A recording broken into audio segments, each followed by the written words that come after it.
અમારો કાર્યક્રમ હતો.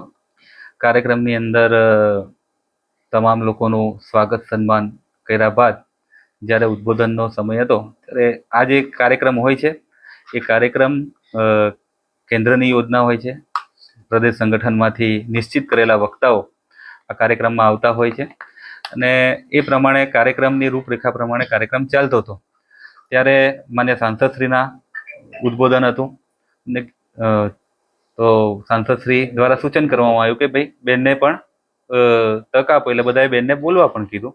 પણ બેનને ક્યાંક ગેરસમજ ઊભી થઈ અને ત્યારબાદ બેન થોડાક આક્રોશમાં આવીને જે ગેરસમજના કારણે જે આખી ઘટના ઘટી છે ને બેનનું સ્વાગત પણ થયું, બેનનું સન્માન બી થયું, બેનના શાબ્દિક પ્રવચનની અંદર પણ બેનનો ઉલ્લેખ થયો. પણ કીધું એમ કે ભાઈ કેન્દ્ર લેવલની યોજનાથી વક્તા અને બધું નક્કી થઈને આવતું હોય અને 3 વક્તાઓ આજે ઓલમોસ્ટ કાર્યક્રમની અંદર હતા. માન્ય ગણપતભાઈ વસાવા સાહેબ, માન્ય ઈશ્વરભાઈ પટેલ સાહેબ ને માન્ય મનસુખભાઈ વસાવા સાહેબ. તો એ ક્રમની અંદર જ્યારે બેનનો ઉદ્બોધનના સમયે મનસુખભાઈના સૂચનાથી બેનને કીધું પણ ખરું કે આપ બોલી પણ શકો છો, પણ ક્યાંક ગેરસમજ ઊભી થઈ છે. ઘણી બધી વખત આગળ પણ ગેરસમજ ઊભી થઈ છે અને બધી વખત દૂર થઈ છે. હમણાં પણ આ બધી ગેરસમજો દૂર થશે.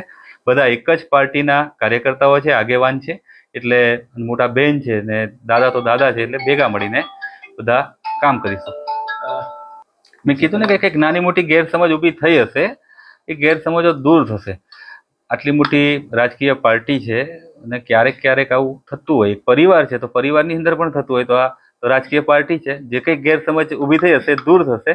અને કીધું એમ કે વડીલ છે, પાર્ટીના બેન છે મોટા, અને મનસુખભાઈ અમારા વડીલ છે, તો ભેગા મળીને કામ કરીશું, માર્ગદર્શન લઈશું, ક્યાંક ભૂલ અમારી થઈ હશે તો સુધારશું અને સાથે મળીને સંગઠનનું કામ કરીશું. બીજા એક આક્ષેપ એવા થઈ રહ્યા કે નીલભાઈના પત્ની 22માં ચૂંટણી લડવાના હતા, પણ એમને ટિકિટ નહીં મળી, તેને લઈને નીલભાઈ અત્યારે આ જે અપમાન કરી રહ્યા છે 10 નંબરનું.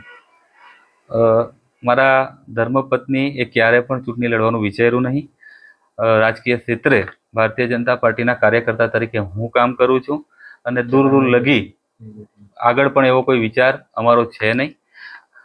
આપના પોતાના પ્લેટફોર્મ લલકારને લાઈક કરો, ફોલો કરો, સબસ્ક્રાઇબ કરો અને શેર કરો.